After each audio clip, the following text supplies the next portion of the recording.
Welcome back, you guys, to another episode here on Chef Chronicles. Now, your girl's feeling so much better than I felt before, and I'm here to show you a video today. So, buttermilk. Buttermilk is one of those things that we all use in many of things.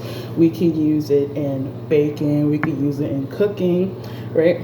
So, but you gotta know what type of buttermilk there is. So, when it comes to buttermilk is a cultured fermented dairy product that is thick than milk with a tangy vinegar smell. So in a previous video, I went and made some homemade butter, and in one of those processes of me making homemade butter, I was squeezing out the butter from the liquid, and the liquid that was on the bottom of the bowl was buttermilk.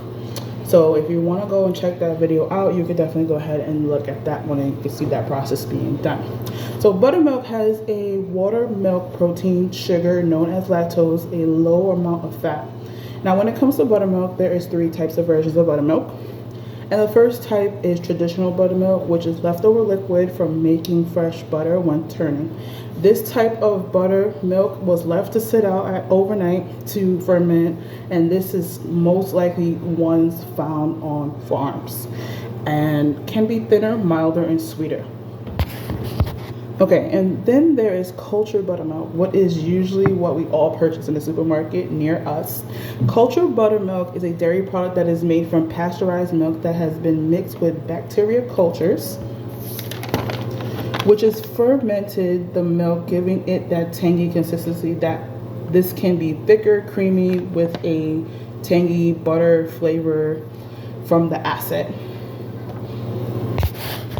And lastly but not least, we have the very last type of buttermilk, which is an acidified buttermilk. This type of buttermilk is a quick substitution that is made by added acid to milk. You can let the mixture sit for 5 to 10 minutes until it starts to curdle. You can use different types of milk when it comes to making the substitutions, such as vegans, if you want to use like almond milk, soy, or oat milk, you definitely can do it. You're just going to use the same ratio that I provide for you guys. So even when it comes to the substitution, like I said, it is used in cooking or in baking. It can tenderize the meat to help break down the proteins and add moisture to things in a brine. When it comes to bacon, it breaks down the gluten, which can give it a more tender crumble in any type of baked good that we have. Now, when it comes to acidified buttermilk, which is what we're going to be making today, you can use lemon juice, you can use white vinegar, or you can use cream tartar.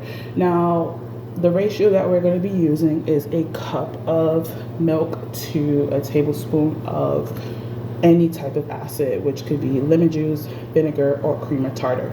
Now, the cream tartar, you definitely want to use like 1 3 teaspoons first, compared to, using a tablespoon of vinegar or lemon juice.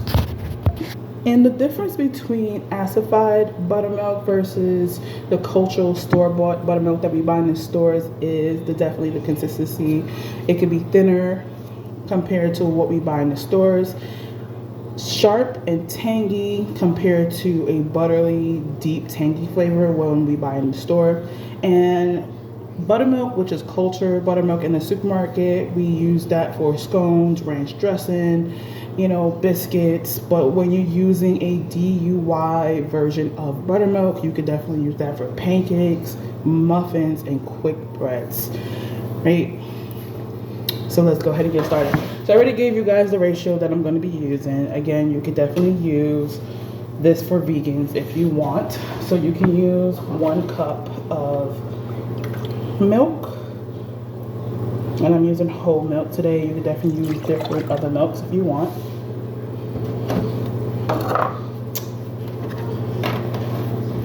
And then I'm going to add in 1 tablespoon of a type of acid. I'm going to be using vinegar today. And then what we're going to do is give this a gentle stir. And we're going to set a timer anywhere between 5 to 10 minutes, and you're going to go ahead and see the difference. Now, making a DUI buttermilk again is way more better than running to the store if you're just making something simple as pancakes.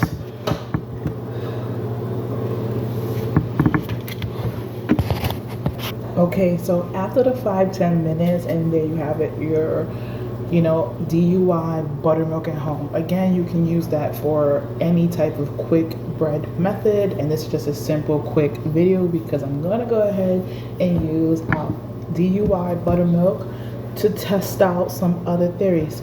So I hope you guys like this quick but yet simple episode, and see you guys on the next one.